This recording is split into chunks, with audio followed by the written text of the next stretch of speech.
Bago tayo magpatuloy sa video ko ngayon, ito ang sitwasyon na dito sa may banda sa lugar sa amin sa Yangchongu, Seoul, South Korea. At halos isang linggo na nga dito nag-i-snow dire-diretso. Makikita nyo yung kapal ng snow. At mahirap din pag yung dire-diretso ang snow sa una. Pag yung pumapatak pa lang yung snow, maganda pa, parang nakakatuwa pa. Pero pag yung nasa lapag na, parang nakakainis na kasi madulas. Ayan. At dun sa mga dun sa mga naghihintay ng employer, dun sa mga nagka-approval na, ay malapit nyo nang maranasan to. Hindi pa pala kasi baka kumbaga kung makarating kayo dito yung mga bandang tagsibol na, wala na siyempre snow. Pero yung mga magpa-flight ngayong buwan ay abot pa nila itong snow. Yung mga magpa-flight ng ngayong February, pero pagdating ng March ay wala nang snow.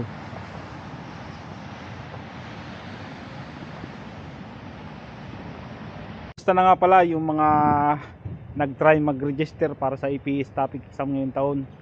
At alam ko naman na marami talagang hindi nakapasok at marami yung gustong makapag-register para sa EPS topic exam ngayong taon. At congrats dun sa mga nakapasok dun sa 7,500. At naman talaga, inaasahan na natin yung ganyan na marami talagang hindi makakapasok dahil 7,500 nga lang yung kukuhanin nila. At siguro 4 minutes, 5 minutes puno na. At yung iba hindi na makapasok. Tapos sabi ng iba ay tama naman daw yung size ng picture, tama naman daw yung scan ng passport, pero hindi na raw maklik. Ganun talaga. Kasi kaya siguro nangyari yun, baka puno na yung slot, yung 7,500, kaya maagang natapos. At nakakapanghinayang din syempre kasi ang importante lang naman talaga ay trinay ninyo.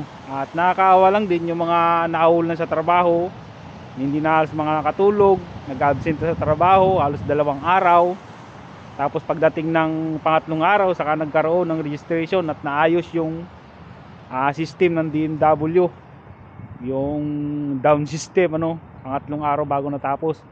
At ang maganda lang naman dyan ay sinubukan ninyo, kasi kung hindi nyo sinubukan, alam nyo naman talaga na kumbaga maliit lang yung chance makapasok sa registration kasi 7,500 nga lang kailangan.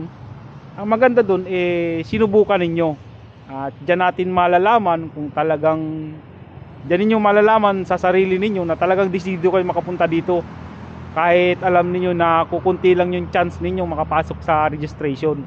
Mahirap sabihin na okay dahil hindi nga kayo nakapasok sa registration, pero hindi lang naman yan ang mangyayaring registration. Malay ninyo magkaroon pa ng pangalawang registration ngayong taon. At dahil nga kukunti, di ba? Di natin alam, abangan na lang natin yung susunod na announcement ng DMW. At saka yung 7,500 na nakapasok niyan ay may evaluation pa yan. Kumbaga hindi pa sila sigurado kung talagang magpuproceed sila ng payment para sa EPS topic exam. May evaluation pa yan, pero siguro kunting-kunti lang dyan yung mababawas, o baka nga hindi na bawasan. At okay lang yan. Marami pang susunod na registration. At kada taon, lalo't bata pa naman kayo, ang mahirap lang dito ay yung 37 years old na ngayong taon.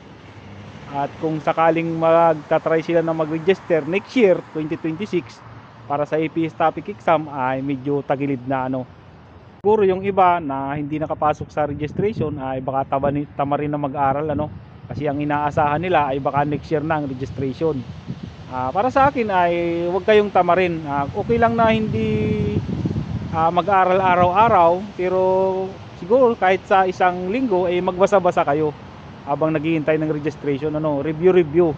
Huwag ninyong hahayaan na tumagal ng buwan nang hindi kayo nagbabasa, kasi yung iba niyan talaga ay makakalimutan nyo. Pero ulit-ulitin nyo lang yung mga na-memorize nyong vocabulary para pagdating ng exam next year, ready na kayo.